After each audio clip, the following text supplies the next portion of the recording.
Boa tarde a todos, tudo bem com vocês? Meu nome é Andréia Moreno da Silva, sou aluna da Faculdade IBRA do curso de História. Hoje vamos falar um pouquinho sobre a abolição da escravidão.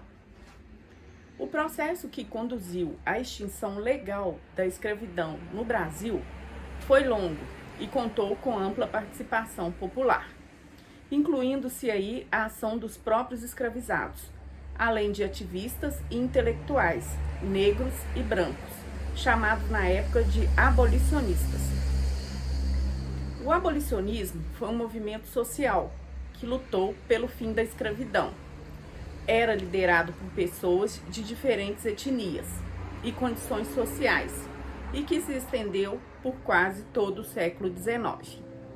Os abolicionistas divulgavam suas ideias por meio de jornais, grupos, associações e promoviam passeatas, comícios e manifestações públicas pelo fim da escravidão. Na década de 1880, a luta pela abolição ganhou corpo. Em 1883, foi fundada a Confederação Abolicionista, que assumiu a proposta de André Rebouças. Quem foi André Rebouças?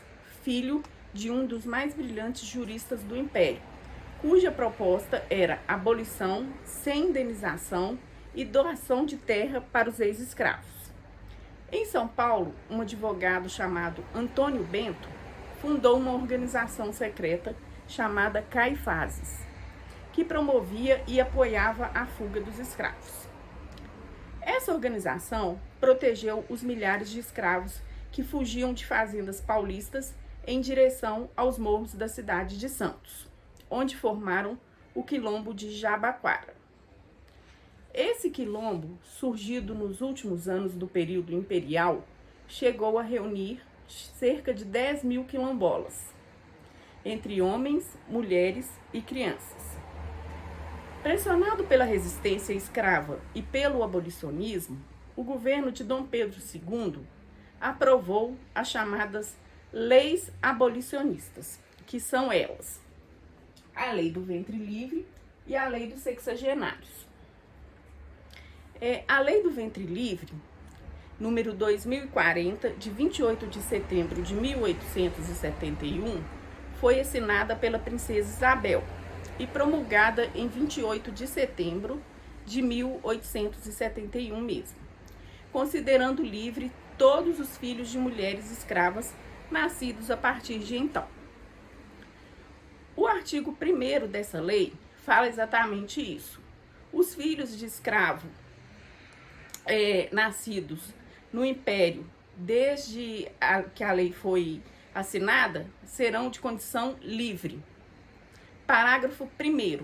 Os filhos menores ficarão em poder e sob a autoridade dos senhores de suas mães, os quais terão obrigação de criá-los e tratá-los até a idade de 8 anos completos. Chegando o filho da escrava a essa idade, o senhor da mãe terá a opção de receber do Estado a indenização de 600 mil réis ou de utilizar-se de serviço do menor até a idade de 21 anos completos.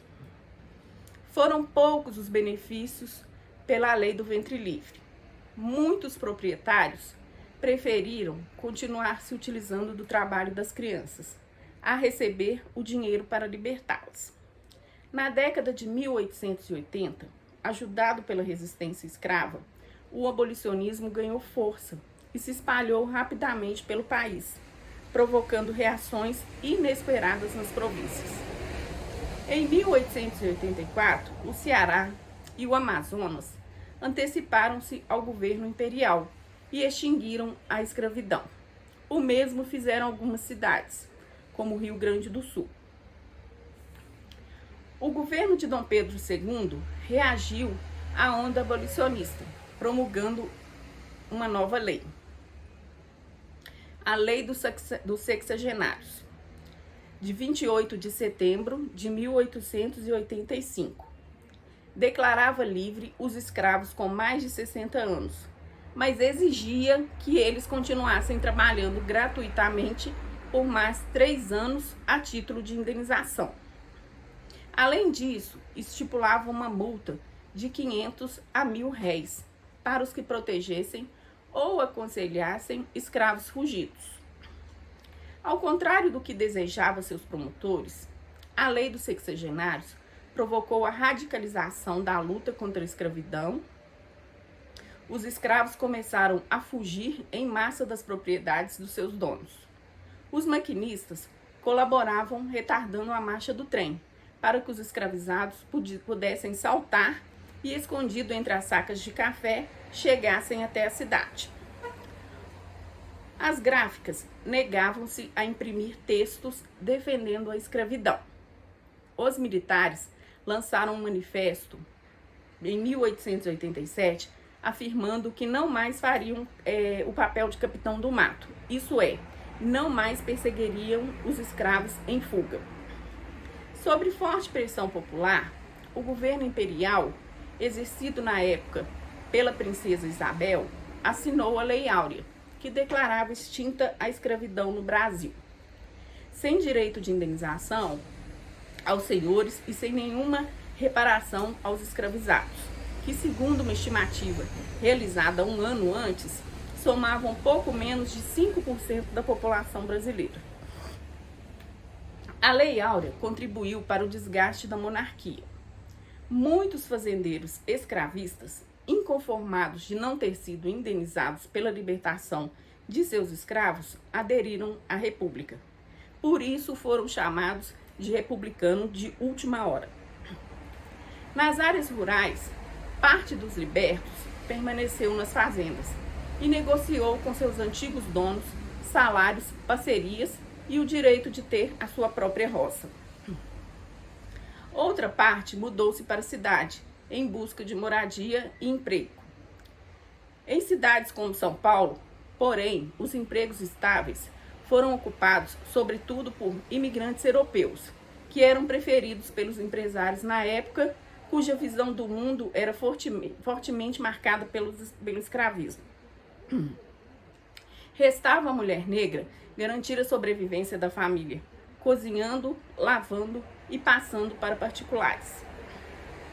As escassas oportunidades abertas aos escravos geraram uma desigualdade social muito grande, que com o racismo à brasileira tornaram a vida do afrodescendente mais difícil. Apesar de tantos obstáculos, os libertos continuaram tentando tornar menos dura a luta diária pela sobrevivência. E para isso, organizavam-se em grupos de lazer, clubes esportivos, centros religiosos, para fazer samba, dançar, festejar ou simplesmente conversar sobre coisas em comum. Muitos negros passaram a se encontrar na Praça 11, na casa da tia Ciata, uma baiana que vendia quitutes e roupas típicas. Segundo os historiadores da música, foi lá que nasceu o samba. Os processos que conduziram o Brasil à abolição e à República foram simultâneos e fortaleceram-se mutuamente. Alguma dúvida? Então, vamos fazer alguns exercícios. Eu vou dar um tempo para vocês responderem 5 questõezinhas, só para fixação, e a gente vai corrigi-las em seguida.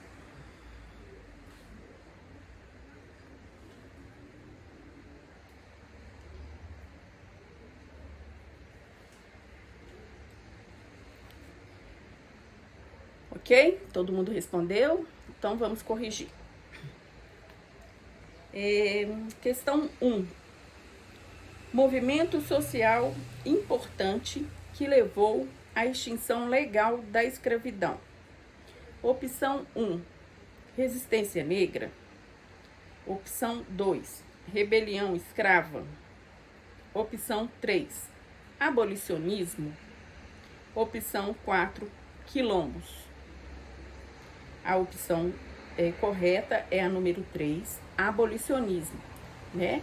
Que foi liderado por pessoas de diferentes etnias e condições sociais e se estendeu por quase todo o século XIX, conforme foi explicado na aula.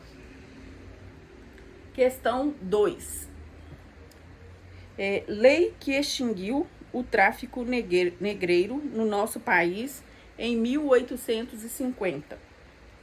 Opção 1, Lei Áurea. Opção 2, Lei do Ventre Livre. Opção 3, Lei Eusébio de Queiroz. Opção 4, Lei do Sexagenário. A opção correta, opção 3, Lei Eusébio de Queiroz, que estabeleceu medidas para a repressão do tráfico de africanos no Império. Questão de número 3. Dentre as alternativas incorretas, assinale abaixo. Opção 1. A Lei do Ventre Livre determinou que os filhos das mulheres escravas, nascidos a partir da aprovação da lei, serão considerados livres. Opção 2. A Lei do Sexagenário dava liberdade a todos os escravos a partir de 60 anos, não exigindo indenização ou que eles trabalhassem mais gratuitamente. Opção 3. A Lei Áurea extinguiu a escravidão em território brasileiro, não dando aos senhores direito a nenhuma indenização. Opção 4. A Lei Áurea contribuiu para o fim da monarquia e o início da república. Qual que é a opção correta? Incorreta. A Lei do Sexagenário dava liberdade a todos os escravos a partir de 60 anos, não exigindo indenização ou que eles trabalhassem mais gratuitamente. Errado, porque a lei declarava livre escravos com mais de 60 anos, mas eles teriam que continuar trabalhando por mais 3 anos a título de indenização, ok? Agora vamos para a questão de número 4. O principal veículo de propagação do movimento abolicionista foi: opção 1, televisão. Opção 2, imprensa escrita. Opção 3, rádios. Opção 4, reuniões de sindicatos. A alternativa correta é imprensa escrita. Última questão, número 5, é sobre a Lei do Ventre Livre. É correto afirmar: opção 1, até completarem 12 anos, as crianças ficavam sob poder e autoridade dos senhores de suas mães? Não, né? Nós falamos que foi que seria até 8 anos. E depois teria a opção de receber a indenização e utilizar-se do trabalho deles até a idade de 21 anos. Opção 2. Os filhos das mulheres escravas, ao nascerem no Império, após a aprovação da lei, eram considerados livres apenas se a mãe possuísse mais de 30 anos? Não, né? Não tinha nada de mãe possuir mais de 30 anos. A partir do momento que nascessem, eram de condições livres. Opção 3. Após o filho da escrava completar 8 anos, o senhor da mãe poderá receber do Estado uma indenização ou escolher por utilizar os serviços do menor até a idade de 21 anos. Essa é a opção correta, né? Os senhores podiam optar por receber uma indenização de 600 mil réis ou utilizar-se do serviço do menor até a idade de 21 anos. E a opção número 4. Todas as crianças com menos de 9 anos de idade deveriam ser libertas a partir da aprovação dessa lei.